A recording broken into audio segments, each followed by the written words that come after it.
ఆరోగ్యం అంటే natural food, nature మంత్ర. ఇప్పుడే మీ ఇంటికి తెచ్చుకోండి. నమస్కారం, వెల్కమ్ టు ఐ డ్రీమ్. నేను మీ సంగీత. బెంగళూరులో ఒక దారుణమైన సంఘటన చోటు చేసుకుంది. అదేంటంటే టాటా ఎలక్ట్రానిక్స్ కంపెనీలో కొంతమంది కార్మికులు, మహిళా కార్మికులు వర్క్ చేస్తూ ఉన్నారు. వారికంటూ అకామిడేషన్ కోసం ఆ కంపెనీకి సంబంధించిన ఒక హాస్టల్ని ఏర్పాటు చేశారు. దాంట్లోనే ఈ కార్మికులందరూ కూడా ఉండడం జరుగుతుంది.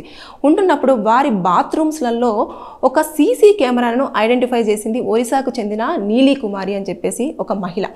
అయితే చూసిన వెంటనే అమ్మ బాబోయ్, ఇది సీసీ కెమెరా ఏంటి బాత్రూంలో ఉంది అని చెప్పేసి అందరికీ చెప్పడంతో 2000 మంది మహిళా కార్మికులందరూ కూడా కంపెనీ ముందు ధర్నాకు దిగడం జరిగింది. దిగిన తర్వాత పోలీసులు రావడము, అదుపులోకి తీసుకోవడము, అంతా వారిని కంట్రోల్ చేయడము అంతా జరిగింది. తీరా ఎంక్వైరీ చేస్తే ఏం తెలిసిందంటే ఆ మహిళా కార్మికురాళ్ళలోనే ఒకరైన ఒక వ్యక్తి ఆ బాత్రూంలో సీసీ కెమెరాను అమర్చి దాని నుంచి వచ్చిన ఫీడ్నంతా కూడా తీసుకొని తన బాయ్ ఫ్రెండ్కి పంపిస్తే తను దాన్నంతా కూడా ఫోన్ సైట్లలో కూడా పెట్టేసి డబ్బులు సంపాదించడం అనేది జరుగుతూ వస్తుంది. అంటే వాటిని సేల్ చేస్తూ ఉన్నాడు.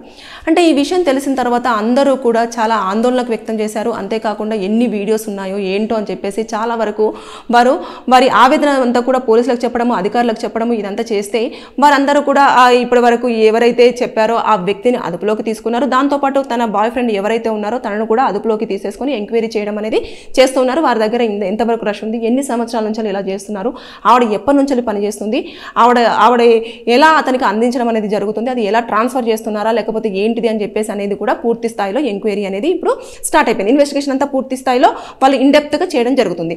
ఇది ఇన్ఫర్మేషన్ యాక్ట్ 2000 ప్రకారంగా కూడా రావడం జరుగుతుంది. ఇక్కడ చూసేసుకుంటే వారందరూ సీసీ కెమెరాలో అంటే అదంతా హిడెన్ కెమెరాస్ అన్ని కూడా బాత్రూంలో పెట్టారు కాబట్టి ఆ ప్రైవసీని అంటే వాళ్ళ యొక్క ఎవరైనా బాత్రూంలలో చాలా ప్రైవేట్గా ఉంటారు. ప్లస్ తర్వాత నెక్స్ట్ అది చాలా దారుణమైన సంఘటన, అది కనుక చేశారు అంటే వాళ్ళ ప్రైవసీని చాలా డిస్టర్బ్ చేసినట్టే కదా.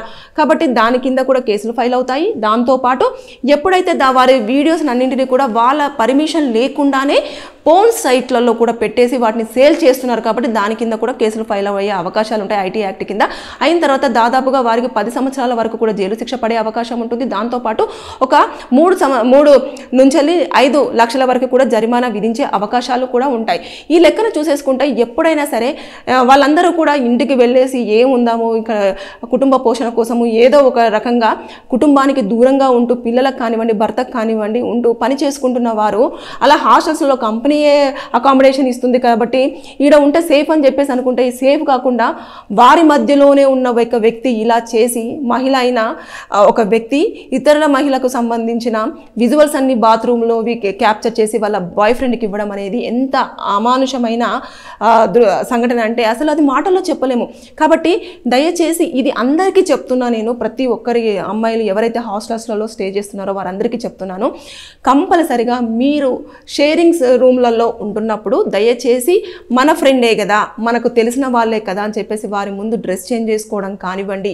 లేదు అనుకుంటే మీరు ఏదైనా ప్లేస్లోకి వెళ్ళినప్పుడు మొత్తం చెక్ చేసుకోవడం అనేది మర్చిపోకూడదు. పైన ఏమైనా కెమెరాస్ ఉన్నాయా లేదా అసలు అని పూర్తి స్థాయిలో చేసుకోండి. లేదు అనుకుంటే అందులోనూ హాస్టల్స్లలో ఎట్టి పరిస్థితుల్లో కూడా అమ్మాయిలు చాలా అంటే మనకు వాళ్ళే శత్రువులై కూర్చుంటున్నారు. అమ్మాయిలకు అమ్మాయిల శత్రువులు అంటే ఈ సంఘటన చూస్తే మనకు అర్థమైపోతూ ఉంటుంది. అంటే ఇలా ఎంతో నమ్మి వాళ్ళు ఆవిడ కూడా మన తోటి కార్మికురాలు కదా అని చెప్పేసి నమ్మితే ఆవిడ ఇంత దారుణమైన సంఘటన క్రియేట్ చేసింది. ఇక ఇలాంటివి ఎన్ని సంఘటనలు జరుగుతున్నాయో. రీసెంట్గా సాఫ్ట్వేర్ కంపెనీలో బాత్రూంలో ఒక ఎంప్లాయీ పెట్టడం జరిగింది. ఇకపోతే మొన్న మధురా నగర్ దాంట్లో కూడా ఇంటి ఓనరే ఒక హోల్డర్లో కూడా సీసీ కెమెరా పెట్టడం జరిగింది. అంటే ఇలాంటివన్నీ కూడా మనకు జరుగుతున్నాయి కాబట్టి దయచేసి మనం అప్రమత్తంగా ఉండాల్సిన సమయం. ఎవరిని కూడా నమ్మకూడదు. మన అన్న పేరుని పక్కన పెట్టేసేయండి. మన వాళ్ళు ఎంత వాళ్ళైనా సరే ఒక్కసారి మన జాగ్రత్తలో మనం ఉండాలి. ఇంకా ప్రైవేట్ హాస్టల్స్లలో ఉంటున్న వాళ్ళు కానివ్వండి, కంపెనీ రిలేటెడ్ హాస్టల్స్లో ఉంటున్న వాళ్ళు కానివ్వండి, ప్రతి ఒక్కరు కూడా ఖచ్చితంగా అలర్ట్ అయ్యి అన్ని చెక్ చేసుకోవాల్సిన బాధ్యత ఉంటుంది. మీరు ఒకసారి లైట్స్ మొత్తం ఆఫ్ చేసేస్తే ఒకవేళ దానికి కనుక రెడ్ లైట్ ఒక చిన్న లైట్ లాంటిది వెలుగుతూ ఉంటుంది. అప్పుడు కనుక వెలిగింది అనుకోండి, నిజంగానే ఇక్కడ ఏదో ఉంది అని చెప్పేసి మీరు అలర్ట్ అవ్వండి. లేదు ఒకవేళ లైట్ వెలగట్లేదు అనుకుంటున్నప్పుడు మీరు దయచేసి లైట్స్ మొత్తం ఆఫ్ చేసిన తర్వాత మొబైల్ యొక్క లైట్ను వేసిన తర్వాత మనకు చూస్తూ ఉంటే కొంచెం షైన్ అవుతూ కనిపిస్తూ ఉంటుంది ఎక్కడైనా పెడితే కెమెరా.